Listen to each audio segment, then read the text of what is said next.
ఎన్నికల సమయంలో మీరు కూడా నిక్కచ్చిగా నిజాయితీగా మీరు వ్యవహరించి మాలాంటి ఒక సామాన్య కార్యకర్తలను వాస్తవాలను గ్రహించి మాకు సపోర్ట్ చేసినందుకు, సపోర్ట్ అంటే ఏదో వేరే రకంగా కాకుండా న్యాయం వైపు మీరు నిలబడ్డందుకు మీ అందరూ కూడా హృదయపూర్వక ధన్యవాదాలు. దాంతోపాటు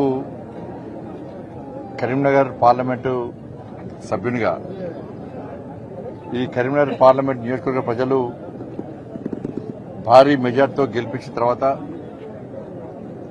దానిలో ముఖ్యంగా హుజరాబాద్ నియోజకవర్గంలో పెద్ద ఎత్తున ప్రజలు స్పందించి కార్యకర్తలు నాయకులు కష్టపడి పనిచేసిన ఫలితంగా ఈరోజు ఇక్కడ భారీ మెజార్టీ రావడం జరిగింది. హుజరాబాద్ నియోజకవర్గ ప్రజలకు కార్యకర్తలకు అందరూ కూడా రెండు చేతులు జోడించి నమస్కరిస్తున్నా, అభినందన తెలియజేస్తున్నా. మన ఎన్నికల సందర్భంలో కూడా ఇదే ఇల్లంతకుండా స్వామివారి సన్నిధానం నుంచి రావడం జరిగింది. స్వామివారి ఆశీర్వాదం తీసుకోవడం జరిగింది.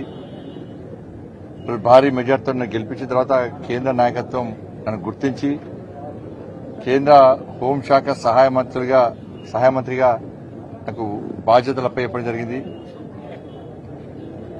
అదొక అదృష్టంగా భావిస్తా ఉన్నాను. ఇది తెలంగాణ రాష్ట్రంలో కార్యకర్తల యొక్క కష్టార్జితానికి గుర్తింపేది.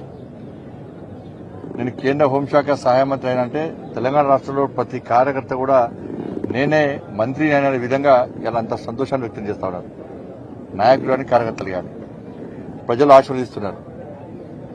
ఇప్పుడు కేంద్రము ఏదైతే బాధ్యతను అప్పచెప్పిందో కరీంనగర్ పార్లమెంటు నియోజకవర్గ ప్రజలు ఇంత విశ్వాసం నమ్మకంతో నన్ను భారీ మెజార్టీతో గెలిపించారో తప్పకుండా విశ్వాసాన్ని నమ్మకాన్ని వమ్మేయకుండా నా బాధ్యతలను పూర్తి స్థాయిలో నెరవేరుస్తానని చెప్పి పేద ప్రజలను కార్యకర్తలను కాపాడుకుంటా అని చెప్పి సందర్భంగా విజ్ఞప్తి చేస్తూ హామీ ఇస్తూ ఇల్లంతకుంట దేవాలయానికి సంబంధించి నాకు నా స్థాయికి మించి కూడా అవసరం వస్తే ఈ దేవస్థానం యొక్క అభివృద్ధి కోసం తప్పకుండా నేను సహకరిస్తాను. ఏదో విధంగా సహకరించే ప్రయత్నం చేస్తా. ఈ దేవాలయాన్ని అభివృద్ధి చేయడానికి తీవ్రంగా నేను ప్రయత్నిస్తా. దానిలో ఎలాంటి అనుమానం లేదు.